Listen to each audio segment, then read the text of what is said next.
don't know nobody on this road that can save your soul. Almost lost control now. Tell me what you need in a friend and now. Pray that we endure to the end again. I'm just saying that I'm here for you. When the world turn against you, I'ma be with you. Got my soul in my hand, you can count on me. I won't run and hide, fight mightily. Waiting on O.F.I. See the Jacob, I'm the apple of my father's eye. I learned the truth for who I was and it made me cry. If I don't keep the laws of Yah, then I'm gonna die. Living curses, but I'm edifying in my verses. Prepare the hearses for the heathens who be steady learning.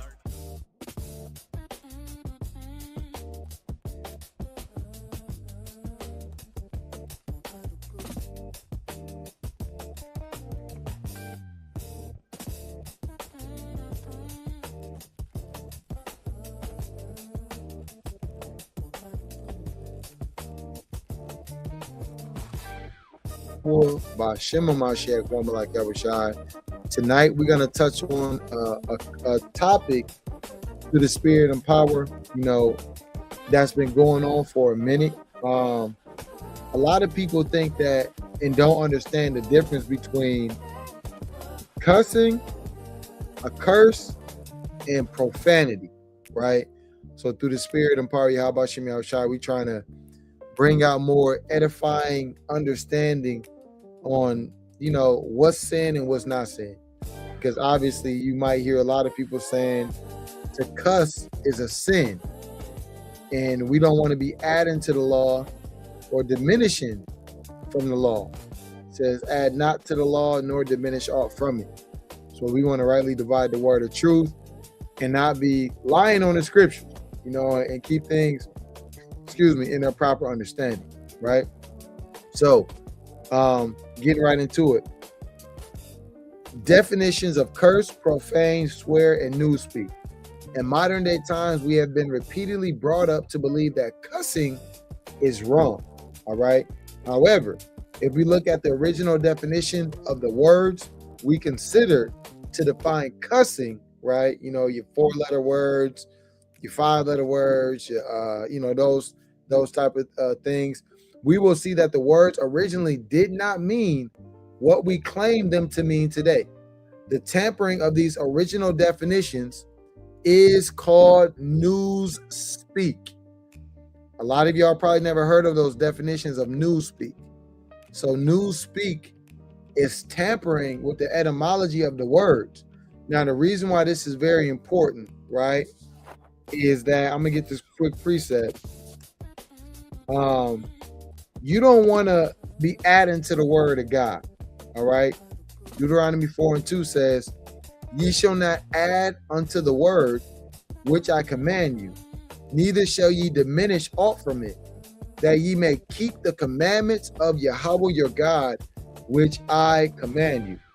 So we don't want to be adding to the word of God, and we don't want to be taken away from it as well. And so we've been studying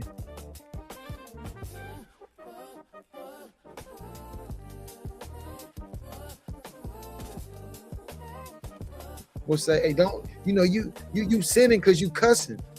Well, that's not biblical, because there's a difference between what we call curse words today and the biblical definition and application of cursing, profane, and to swear.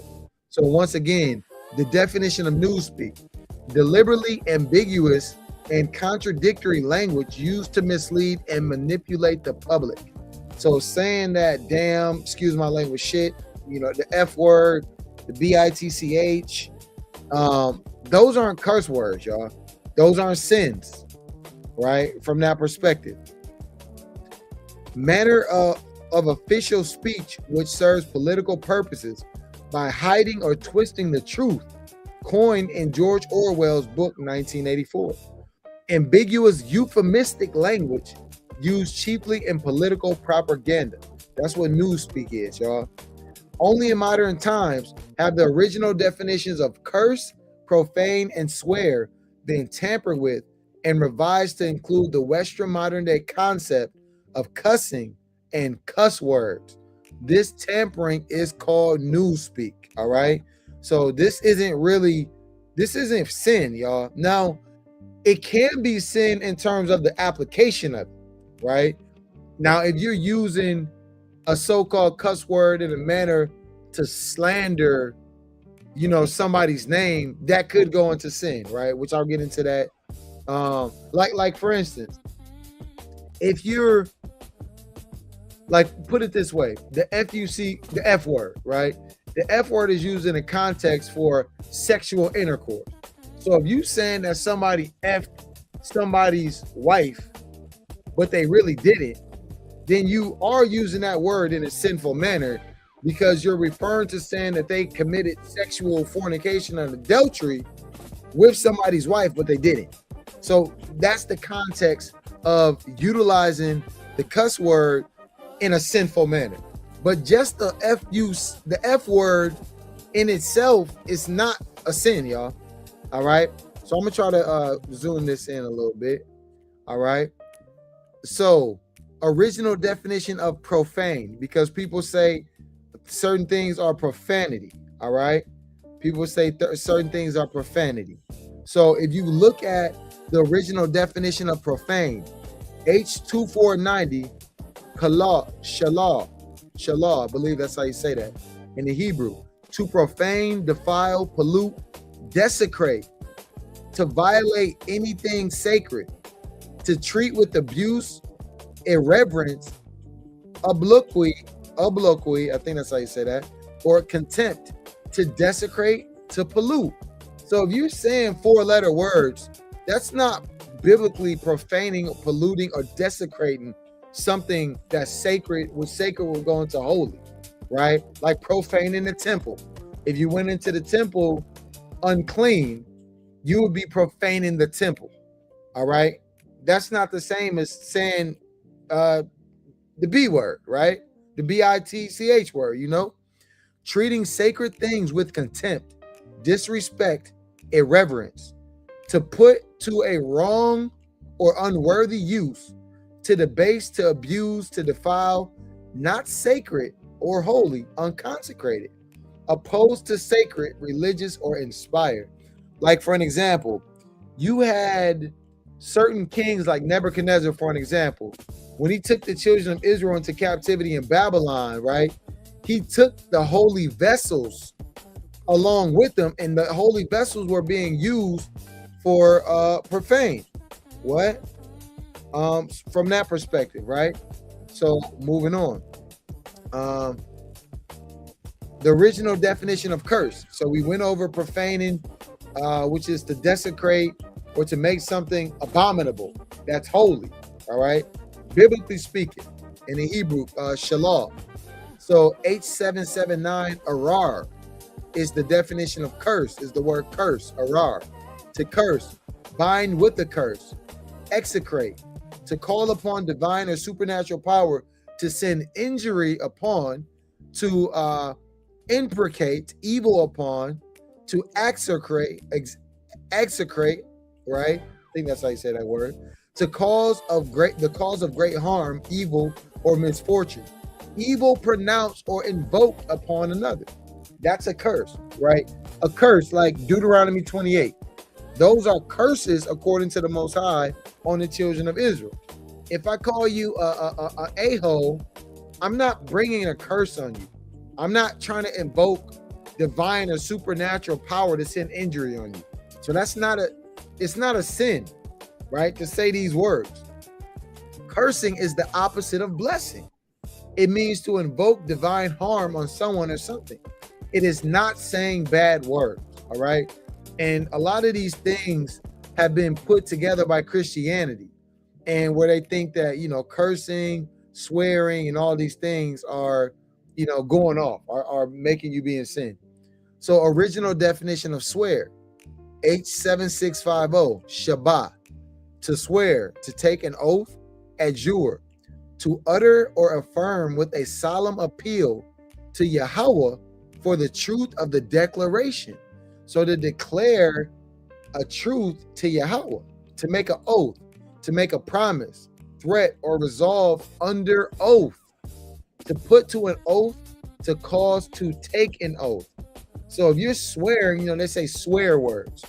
Saying God you damn fool. That's not a swear word. All right. Swearing is to take an oath, to make a promise. All right. Chiefly to make a solemn solemn appeal to Yahweh for the truth of the declaration. All right.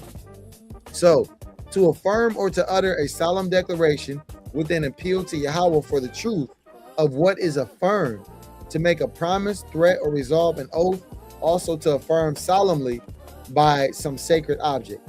There is no addition to swear equaling to cuss. All right.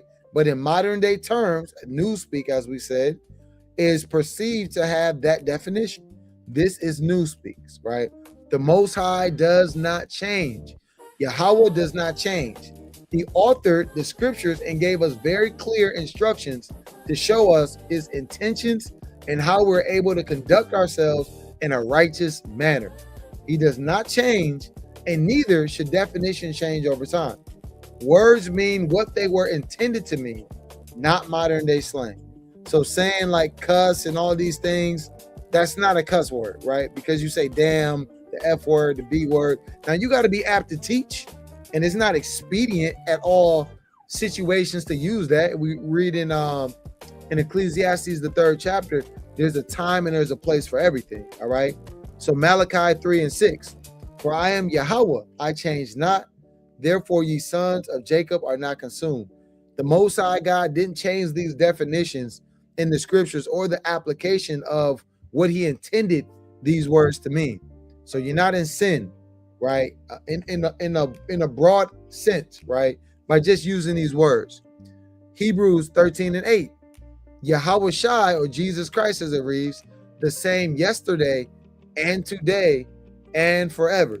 So just because modern day times comes up with slang and terminology and newspeak of certain definitions, that doesn't make those definitions have the same definition in the biblical application of those words, right? James 1:17, every good gift and every perfect gift is from above and cometh down from the Father of lights, with whom is no variableness, neither shadow of turning. When you think of a variable is change. The Most High God isn't given to change. The Most High God is constant. His word is constant. It's going to accomplish its purpose that it set out. All right. Excuse me. Salaki. Job 23:13. But he that is in one mind, and who can turn him? Salaki. But he is in one mind, and who can turn him? And what his soul desireth, even that he doeth. So you can't turn the Most High's mind. The Most High, you can't change his mind. All right. The Most High created the end from the beginning. So he is absolute. He is divine. He is omniscient, omnipotent, omnipresent. He's all knowing. The Most High God doesn't change. All right. So just because somebody is telling you that this is a cuss word, or, you know, damn, F, B, ish, those aren't curse words. There's not swear words. You're not making an oath, and it's not profanity. All right. So to summarize, cursing is invoking divine harm on somebody, the opposite of blessing, not cuss words. Profanity is desecrating what is sacred. Something has to be first pronounced sacred and holy in order for you to desecrate it and make it unholy. Making an oath treating holy things with contempt, not rude speech. Saying rude speech isn't treating holy things with contempt. Swearing, making an oath or a solemn promise, not saying bad words. Newspeak has corrupted these definitions to control speech and condemn the righteous. Now, they don't condemn you for breaking the Sabbath, right? In terms of the world. The world doesn't condemn people for sleeping with somebody else's woman. The world doesn't condemn people for homosexuality. But the world will try to condemn you for saying a 4-letter word. You got to make it make sense, y'all. We can, once again, Deuteronomy 4:2. We cannot add to the word. Ye shall not add unto the word which I command you. Neither shall ye diminish off from it. Just like you can't add to the word and make swearing profane and a curse mean 4-letter word. Just like you can't take off, you can't remove from the word as well. So if the Most High God commands something, you cannot say that he doesn't command those things anymore. Case in point, like they do oftentimes in Christianity with keeping the laws of the Most High God. All right, moving on. So quick quiz. What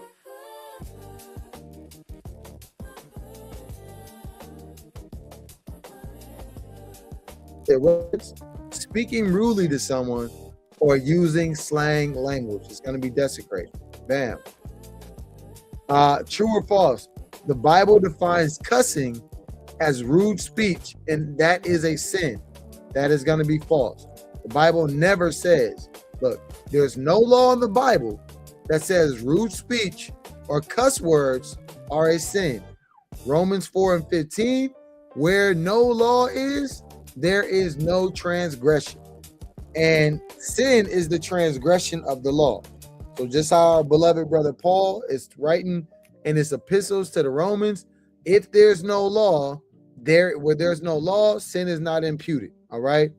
The Bible addresses cursing as invoking divine harm, profanity as desecrating holy things, like I went to profaning the temple, and false swearing as breaking an oath or a declaration or a promise, none of which are the same as modern cussing. Okay, match the original definition to the correct words. Invoking divine harm on someone, that would be a curse. Desecrating, oh, my bad, bam, that would be a curse. Desecrating what is sacred, that will be profane.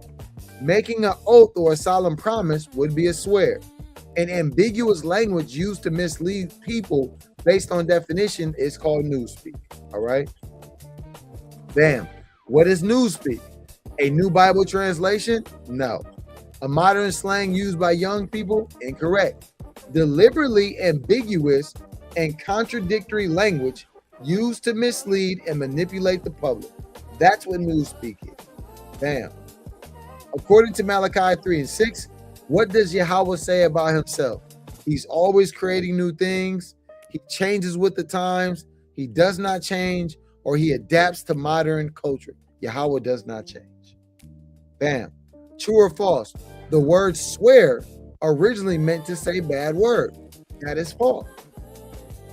The original definition of swear means to make an oath or a solemn promise, to affirm with an appeal to Yahweh for truth. The modern edition of saying bad words is newspeak, a corruption of the original meaning. All right. And then what strong number corresponds to the Hebrew word harar, meaning to curse? I'm gonna have to go back on this one, y'all. Let's see, harar meaning to curse. We're gonna go back up to the notes. That's H7779. Hey, we got to use the cheat sheet, y'all. H779 is harar, which means to curse. James 1:17 says, Yahweh is the Father of lights, with whom is no variableness, neither shadow or turning. That is true. The Most High God does not change. All right. The Most High God does not change. All praise to the Most High Yahweh Shem Yahushua. Let's get this next chapter.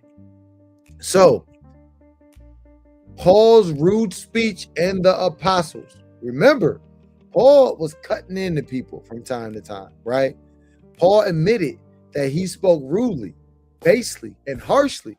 However, he was thorough in giving out the sound, upright doctrine of the Most High, teaching and making known all things and how to make it into the kingdom of heaven. We are supposed to follow in the footsteps of the apostles.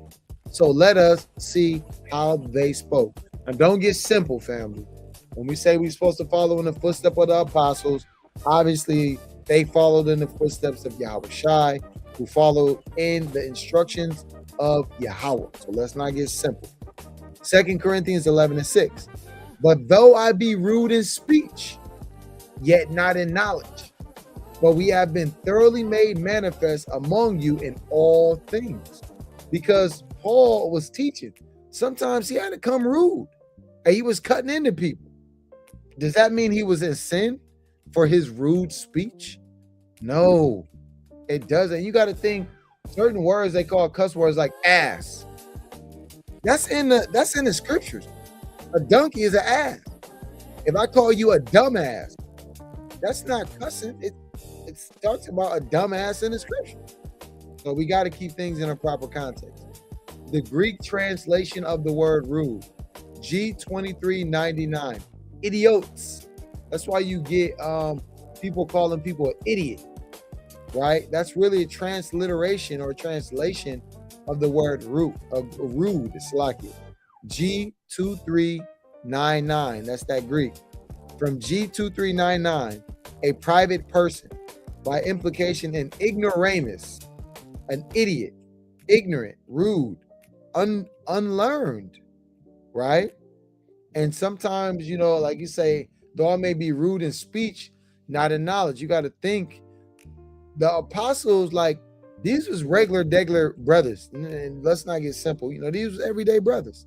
You know what I mean? It wasn't.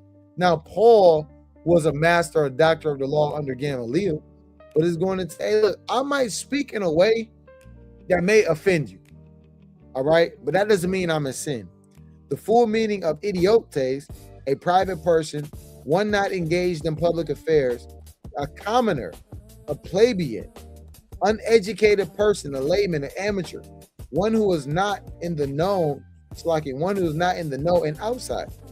Paul spoke in commoner speech, plain speech, rude speech, not polite, and in an educated manner, using big words and fancy words. He chose the language of the common people. That's why he said, hey, when I'm with the barbarians, I might speak like a barbarian, right? So I can gain rather than more. So, this is about being apt to teach. Like if we go, for instance, we teach in the hood. We teaching in the hood and we trying to use all these big elaborate words. You're going to lose people. You got to relate to people. You got to be relatable. Now you got to be apt to teach. You can't shouldn't be out there just what they would call cussing people out. You want to be wise. You want to use wisdom in your teaching as well. You follow what I'm saying? Sirach 18 and 15, mighty precept, brother. My son, blemish not thy good deeds, neither use uncomfortable words when thou givest anything. Right? What this is going into, King, is that when you're giving something to somebody, don't be in the spirit of making them feel like you really didn't want to give it. That's what really this is going into. Like, let's say I'm giving you, let's say I'm about to give you alms or something, and I'm making you damn feel bad. Like, I don't really want to give this to you. All right, here, I'm gonna give this to you, but you remember that I had it hard and I worked hard to give this to you, or making them uncomfortable in something that should be a pleasant thing, right? Of giving alms or handing something over. So that's what that's going into, King. Great question. All praise y'all about Shemi Abishai. Moving forward, right? Paul was not uneducated. He was a scholar. Like I say, he was trained under Gamaliel, a doctor of the law. But Paul was wise in terms of, although some of his teaching was hard to understand, he still used common language, right? Some falsely claim Paul was an unlearned man and that rude speech refers to his ignorance. This is not only false, but contradictory to the scripture. Paul was highly intelligent and spoke multiple languages. He chose to use simple and base speech. Case in point, Acts 21 and 37.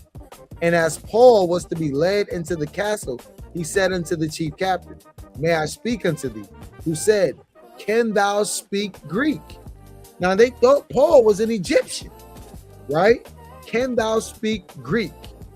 Paul spoke Greek, Hebrew, I'm led to believe Latin as well, right? Paul demonstrates fluency in Greek by speaking to the Roman chief captain in that language. Acts 21, 39 through 40.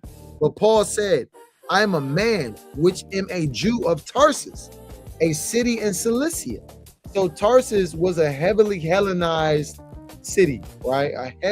Cilicia was a province, province that was heavily Hellenized from the Greek captivity, right?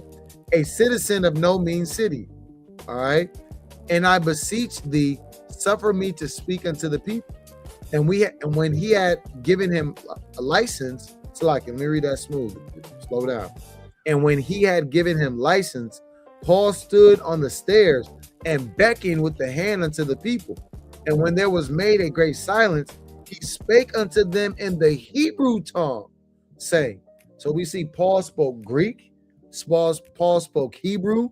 So Paul chose a certain type of common language to address the Hellenized Greeks, right? The Hellenized Israelites. Okay, he was very versatile. All right, Acts 22 and 1 through 3, and it reads, the book of Acts, chapter 22, verses 1 through 3. Men, brethren, and fathers, hear ye my defense, which I make now unto you.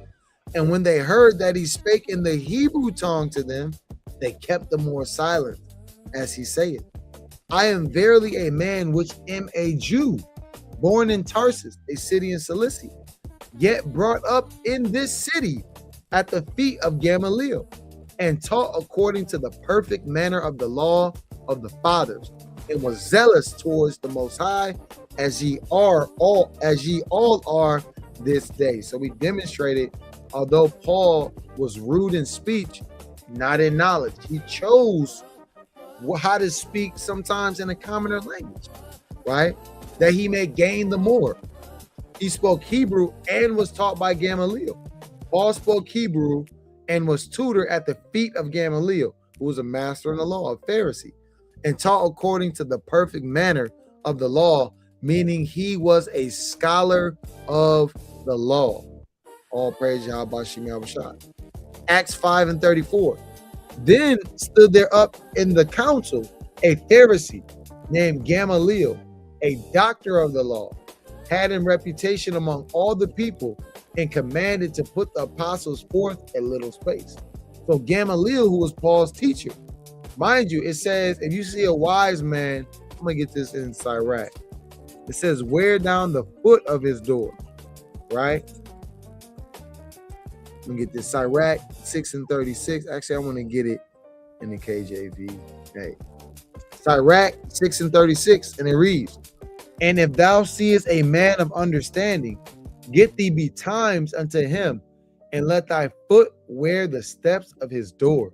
So this is what Paul did to Gamaliel, man. You find somebody who's wise, you want to go ahead and be able to, continue to try to get that knowledge. Gamaliel, a doctor of the law. Gamaliel was a doctor of the law and Paul's teacher. So Paul was highly intelligent and not an idiot. He chose to use simple and base speech to talk to the people and to get under their skin for being pretentious and following after pagan traditions instead of the Most High's holy words. Let's get Acts 22, verses 25 through 28.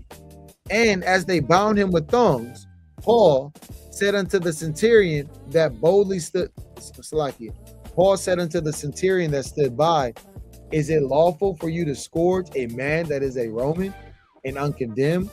When the centurion heard that, he went and told the chief captain, saying, take heed what thou doest, for this man is a Roman. Then the chief captain came and said unto him, tell me, art thou a Roman? He said, yeah.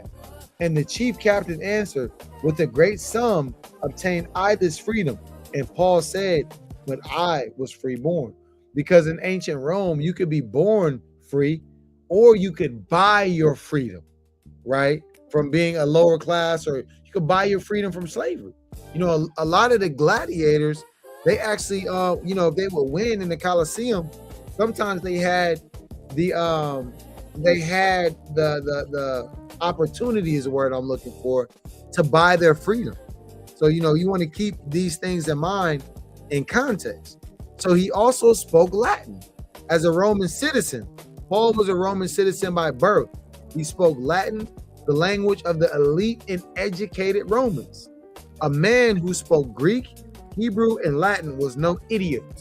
And this is going back to the word idiote, which is, what was that? Was it 3933? What was that? Let me get this. H2399. Idiote, which is the Greek translation of rude, right? So 2 Corinthians 3:12, seeing that we have such hope, we use great plainness of speech. So Paul is demonstrating time and time again how he utilized a common language, right? Which people would consider a rude language, all right? But not rude in the sense of the newspeak, the modern day etymology of the word. Just like, and we're giving examples how curse, profane, and swearing in the biblical context, based on the etymology, is not the same as modern day cussing. Just like rude is not the concept, or is not the same etymology of rude used G2399 idiote, of being a common language or base language in the scripture. Also, 1 Corinthians 2:4, and my speech and my preaching was not with enticing words of man's wisdom, but in demonstration of the Spirit and of power. So Paul wasn't running around trying to just use big words. Now, Peter warned us that some of Paul's teachings were hard to know if you weren't learned, and that is learned in the law.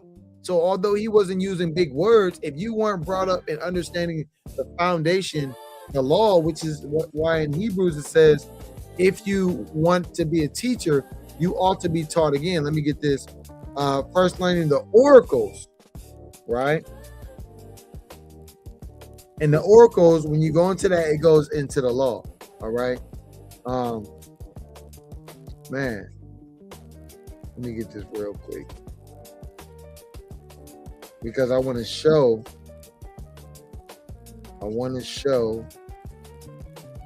something real quick. Bear with me. And that's why I say one, teach you again. Because if you're not taught again, then you won't know, right? You will be in error. Hebrews 5:12. For the time ye ought to be teachers, you have need that one teach you again, which be the first principles. What are the first principles? Of the oracles of God, and are becoming such as have need of milk and not strong drink. Now I want to go into this oracle right here. Look what this says. Oracles, an utterance of God. What did God utterance? Thus saith the Lord. The law. All right. So that's what that goes into. The utterance, the law, sayings, and oracle.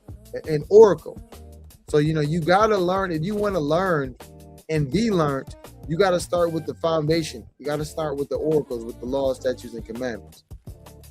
All right. Paresia, boldness, plainness, confidence in speech, speaking freely and openly without sugarcoating, without fancy words, direct and rough. Great plainness of speech equals no sugarcoating, direct and rough. Paresia. All right. So in this chapter, we went over through the spirit and power of Yahweh Shem Yahushai. Paul admitted he was rude in speech.